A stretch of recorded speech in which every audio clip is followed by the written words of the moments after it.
dive. We're here to cut through the noise and get right to the heart of some big ideas.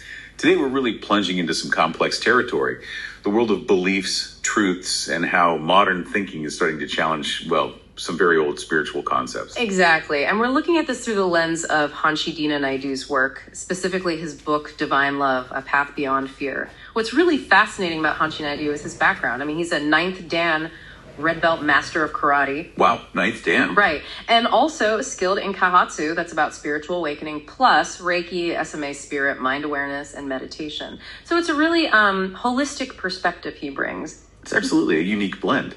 So our mission today, essentially, is to unpack his argument. He suggests humanity's kind of evolved past a certain basic level of spirituality. Yeah.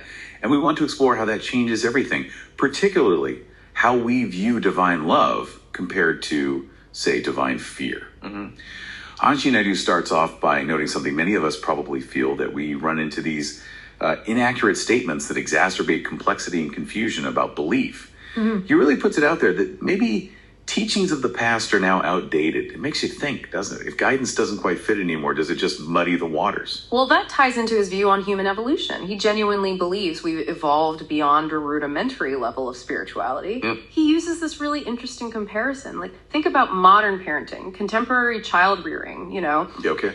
It prioritizes a more enlightened approach, recognizing kids are more intelligent, more mature now. And that's so different from old fear-based tactics, which he sees mirrored in some older religious ideas about fearing God. He's basically saying, just like parenting evolved, our spiritual understanding needs to catch up. That's a really powerful way to put it. He seems quite firm that human society has transcended primitive and medieval mindsets. Yeah.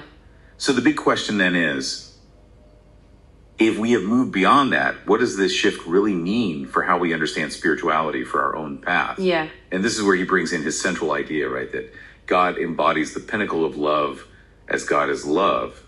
It sounds simple, maybe, but it feels like a really fundamental shift he's proposing. What's behind that statement? He unpacks it by describing God as this ultimate state of consciousness, defined by supreme awareness.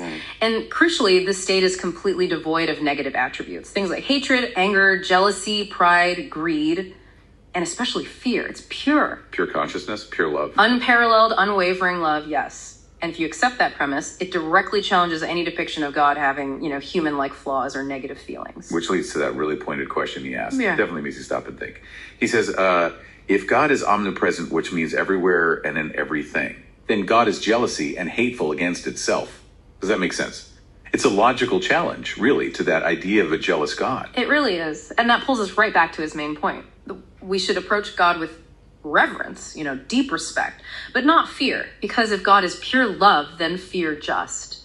It fundamentally misunderstands that divine nature. It creates a disconnect. Okay, so if God is this pinnacle of love and fear is the wrong approach, Evan? how do we actually connect? How do we get to that state? Hanshi Naidu says one must embrace love and perpetuate this energy through every action. How does that work, practically speaking? He uses a great analogy. Think of your spirit like a vehicle. Okay, a spiritual vehicle. Exactly. And for that vehicle to function optimally, love serves as the catalyst for this transformation. Love is the fuel, the engine oil, everything it needs to run perfectly. And fear, he directly contrasts it. Fear is like using the wrong fuel or maybe having a broken part. He calls it a defective analogy for spiritual growth.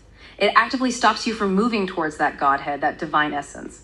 And it's so interesting how he highlights that contradiction in some religious texts. You mentioned that. Yes, the point about the same book saying fear God on one hand, but then also saying fear not 365 times, like one for every day. Right. It really makes you question where these inconsistencies actually come from. If not from the divine itself, then where? And he has an answer for that, doesn't he? He does. He's quite clear. The architects of improper teachings is not God, but the human mind.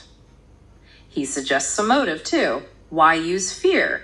Well, in order to gather followers and move people into one flock, fear is used. Ah, like crowd control. Exactly. He even says it's like a dog used to round up sheep, implying fear is a tool for human control, not a divine principle. So when you strip all that away, what's the core takeaway? Hanshi Naidu seems to land on this very direct statement. The only way to God is through love, not fear. Why is that path so clear for him? It comes down to vibration. Energy. He puts it very simply. Love is the highest vibration. Fear is the lowest vibration. High vibration, low vibration. So the logic follows, right? To reach the highest vibration, which is God used the tool with the highest vibration love. It's about matching frequencies, basically. You can't tune into a high frequency using a low frequency tool. That makes a lot of intuitive sense. It's simple, but actually quite profound when you think about it. For your own spirituality, your own connections, use the highest tool to reach the highest state. Yes. And that's really the transformative message Hanshi Deena Naidu offers. Understand God as pure love. Choose love over fear in how you act and think. And by doing that, you naturally align yourself with that highest spiritual vibration. It's about shedding the old fear-based stuff for something truer. Which really pushes you, the listener, to think, how could seeing love as the key catalyst and fear as, well, a roadblock change things? Not just spiritually, but maybe in all parts of your life. And here's the final thought to leave you with. If Hanshi Naidu is right, if our evolution has taken us beyond those more primitive ways of thinking, what new kinds of connection, what deeper understanding might open up for us individually and maybe even collectively if we really consciously choose love as the force that guides us?